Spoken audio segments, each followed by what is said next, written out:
Like so many episodes, we kick it off with the blank page here. Welcome back to Building Process. Today we're talking about employee continuing education. And the goal of this show is to create evergreen content for business operators, maybe people running non-for-profits or other kinds of organizations as well. You can use all these things.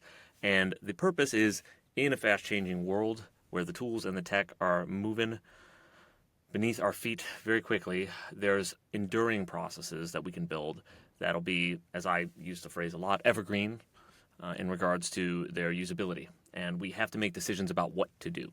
The tools that we use are going to change, but how to organize things, how to organize our thinking, how to organize processes within a business, particularly processes that exist between the minds of several people, that's what building process is about.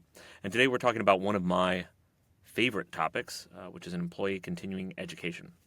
Now, a lot of work in the, I guess you could say, the modern developed world is really conceptualized in terms of mid-20th century thinking. You know, we had the dawn of a true white-collar workforce and office jobs and commuting and 9 to 5 and all these things that are questions that we have later as we've moved now into a much more remote technology-enabled form of work.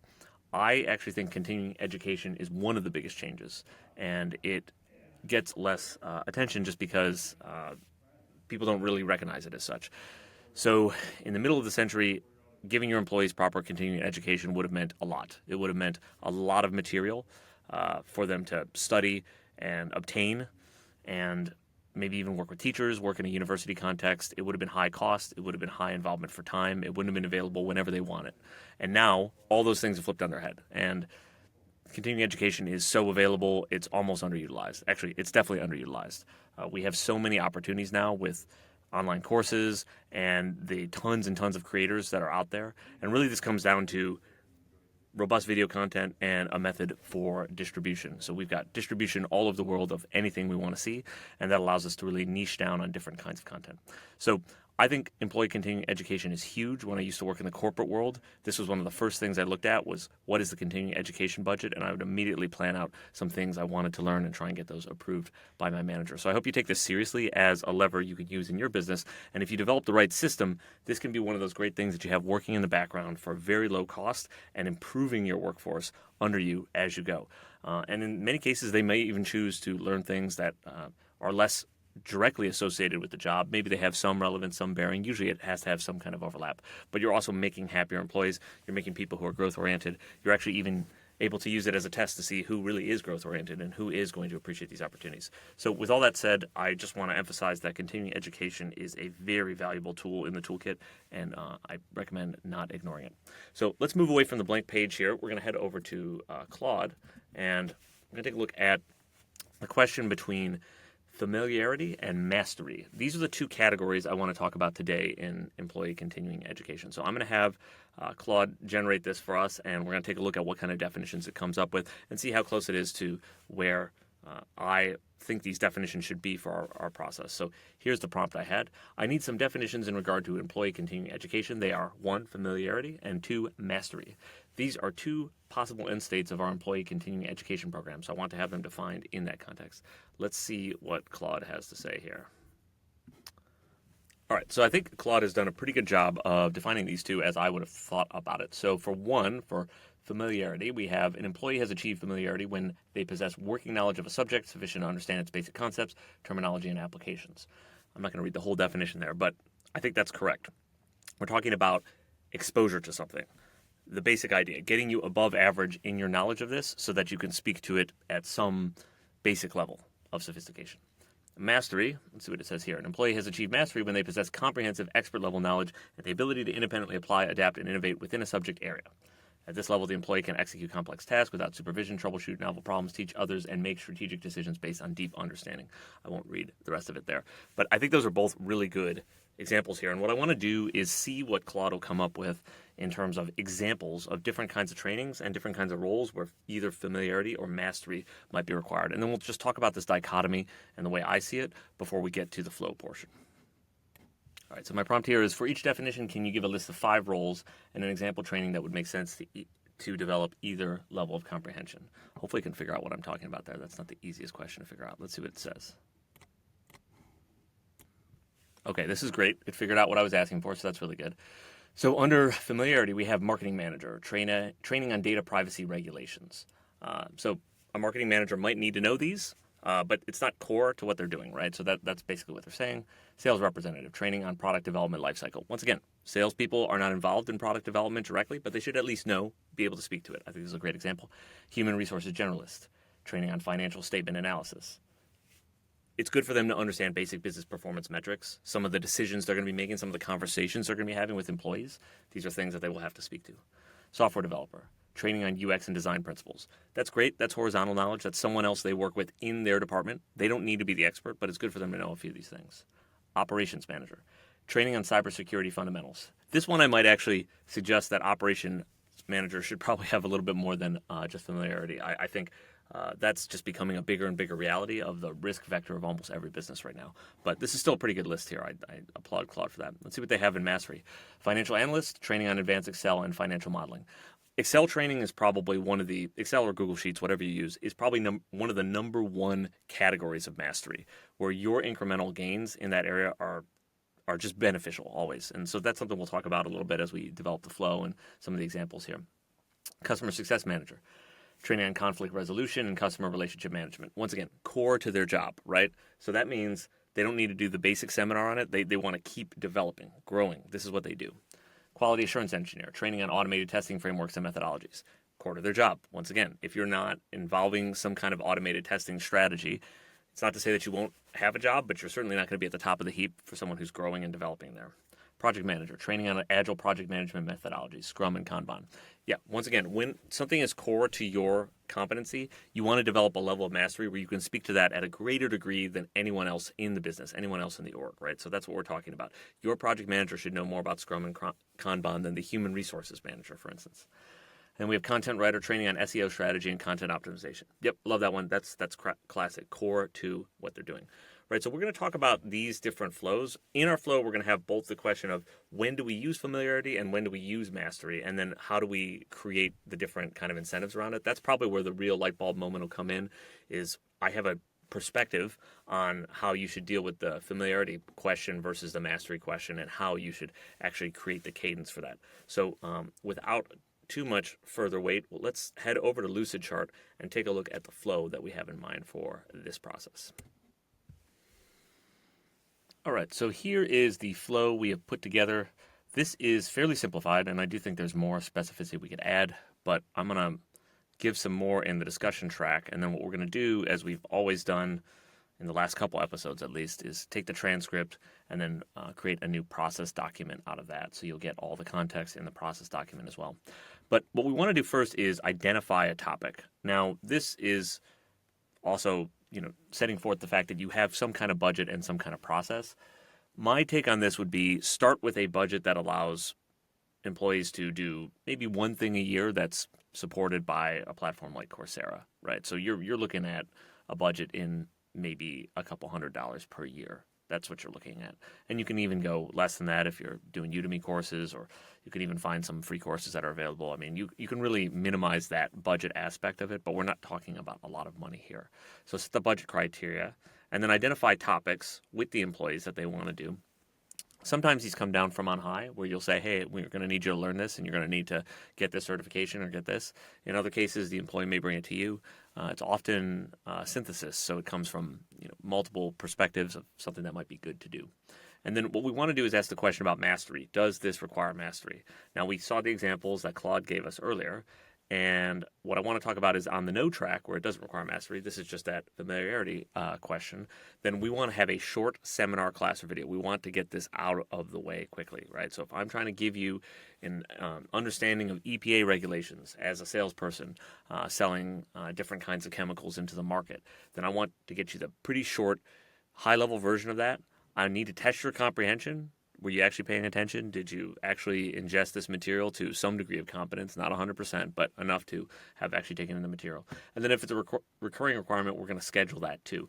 A great example of this is annual HR trainings. So things that employees need to know about, they don't need to be experts in, right? Most employees do not need to be expert in the different cybersecurity policies that a company is going to have, but they should definitely do annual training in those kind of things. So the thing I want to point out here is this is short. You need this to be hey, we're trying to get you a little bit of exposure to this thing, so we want to get it out of the way quickly, and we want to have a really tight feedback loop. So this isn't going on for weeks and weeks and weeks and months and months and months. And then if the person has an independent interest in it, then you may end up in some kind of mastery zone, or they may seek out more of the material on their own. But you're just trying to get them up to the level you need them to. So the emphasis here is on speed. There's not a huge kind of review process and discussion and a million other things. You want to get this out of the way so that they have what they need. Now, on the mastery side, this is where it's much more involved. So when it does require mastery, you need to define measurable objectives. This is probably where most teams mess it up. And what they'll do is they say, yeah, I want you to go take, I don't know, a course on Excel modeling. But they have no goals about what models you should be able to create at the end of that process and with what level of competence, right? So you want to define these objectives up front. If you want them to be able to make a discounted cash flow model, for instance, just as an example, then you want to make sure that there's some kind of exam at the end where they do have to construct a discounted cash flow model. And they may have to do that in front of a panel, in front of a committee, in front of you. They may have to just send you a video. It doesn't really matter so much what the format is, but it has to be defined. You have to have some kind of measure to figure out that they've actually learned the material, because it's really easy. For bad employees, they're just going to slack on this in general. But even really good employees get busy. They're not going to focus on this stuff. They need that push. They need that thing that they could fail at to make sure that they stay on track. So you're going to have an assessment cadence as well, right?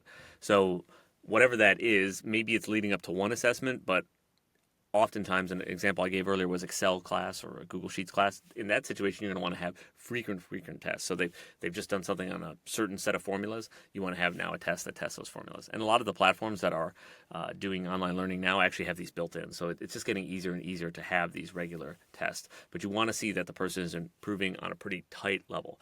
I'll give you an example. If you had a continuing education plan you expected to take 6 months, I think it's a really bad idea to just test the person at the end of that 6 months. I think, if anything, the tightest or the longest time you want to go without testing them is probably 1 month.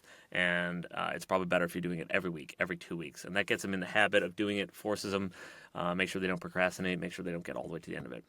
I have this question here about, does it require discussion? And what I mean by this, I'm actually going to connect this over here too, is there are topics that do require discussion and there's topics that do not. So Excel tooling, maybe something that we don't really have to have a talk about that. You're learning new formulas, learn how to use them. Maybe something that you want to unpack, how different kinds of Excel models are built. Maybe there is a discussion element there, but it's probably just something very technical that you just want to hammer out and you want to keep doing the test.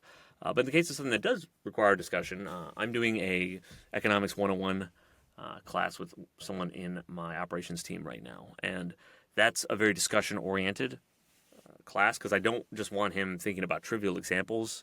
We don't sell widgets, and yet every economics textbook talks about widgets, right?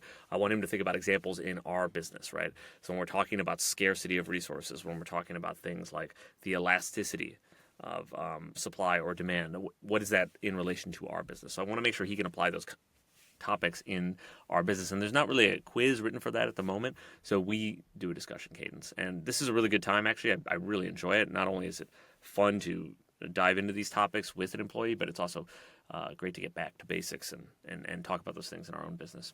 So then we have the learning and development plan. This is whatever it is. Maybe it's a class. Maybe it's some kind of one-on-one mentorship. Maybe it's a set of reading they have to do every week. I've seen more and more people using LLMs to develop kind of miniature curriculums for different topics they want to learn on. There's a million different ways you can do this. The point is there's some kind of way that the information is getting to them so that they're able to deal with those assessments. And then when they achieve the objectives, they've completed the program. If not, they're going to keep learning and developing. And like I said, the key thing here is to have this frequent assessment cadence so you can actually see how they're doing.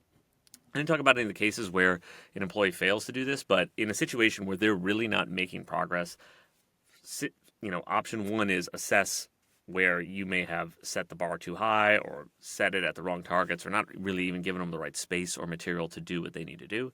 That's obviously step one. But step two is that they're actually not achieving it. And of course, then that becomes a performance management discussion. And it may show you a number of different things. It may show you that they're not the right kind of person for the role if they can't do things that are required of the role. But it may also show you that they're just not as growth-minded, and maybe if they're training for something that they don't actually really need right now, but they'll need it later, then they're kind of signaling to you in a certain way that they don't actually want that future role. And there's nothing wrong with that. There's not a moral valence to it, but it's something that is good to know about the growth orientation of your employees, because this allows you to figure out who actually does want to move up, develop their skills. And I've known people who are very good at what they do with highly varying degrees of willingness to learn new things. So they don't necessarily go together. Competence in one sphere doesn't necessarily mean somebody wants to learn tons of new things. And this will vary based on a number of other things too, like what stage of life they're at and what other things they have going on in their life. So it's not a silver bullet, but it is a bullet that very few people or less people than I would expect are using right now. So I still recommend trying to use the continuing education plan as a way to determine growth orientation on your team. So the hope is that the vast majority of people you're working with actually do see this as a way to learn and develop and choose to master a small number of things very well, and also choose to get familiarity where they need it and help round out their experience. So we're going to take this flowchart, we're going to throw it back into the document, and then what we're going to do is go back over to Claude. We're going to take the transcript of the first part of the episode and see if it can create the process document for us. So I'll show you that prompt before we do it, but I'm going to take this and export it right now.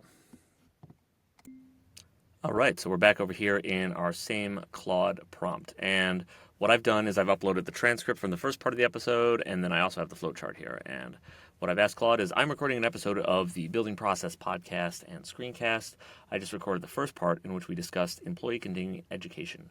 We created a flowchart with the proper steps to take after a topic has been identified. I am uploading the flowchart and the transcript of the first part of the episode. Can you create a process guide for me that outlines the flow in addition to my commentary?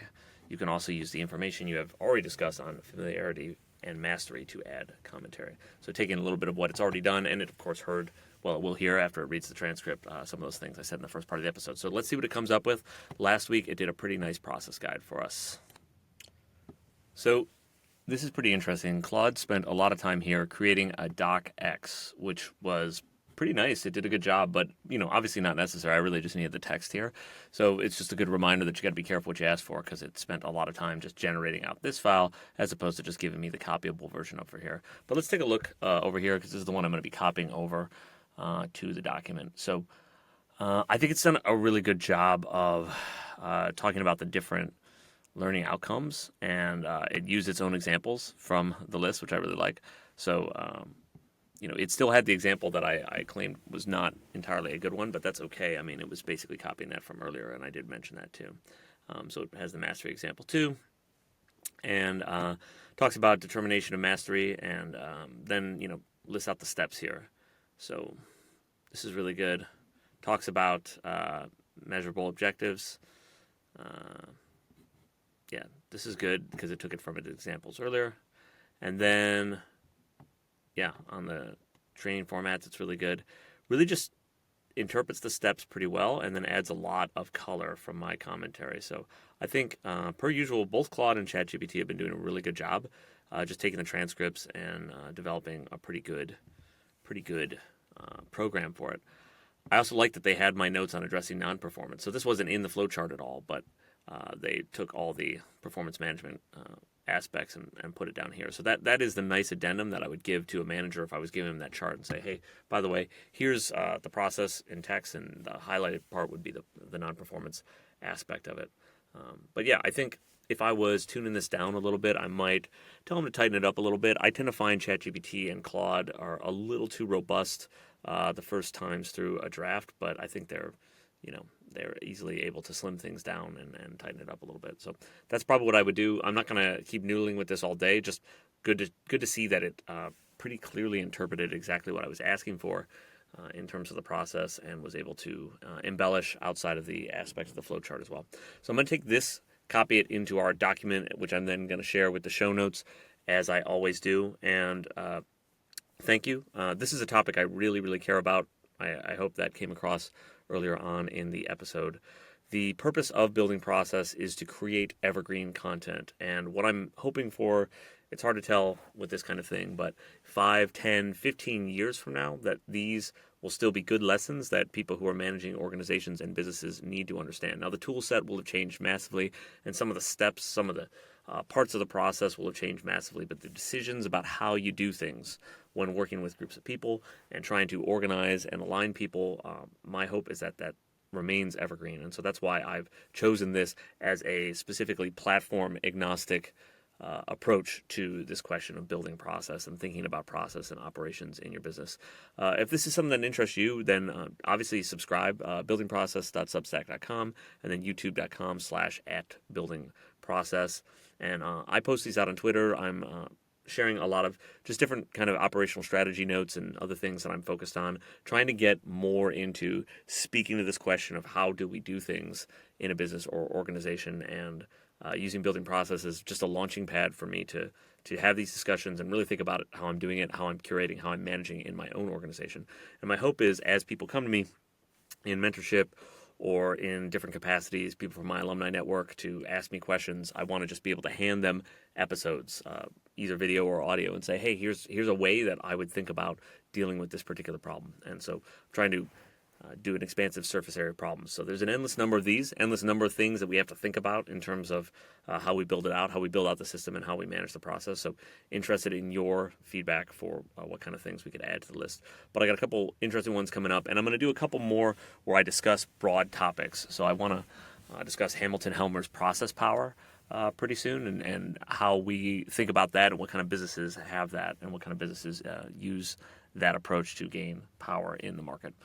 So we'll have a couple episodes that are more like that, where we talk about a broader topic. But most will be like this, where we build the process in real time, and then we put some feedback back out there and get our document created using some of these really cool LLM tools. So buildingprocess.substack.com, youtube.com/@buildingprocess, and we'll see you again next week.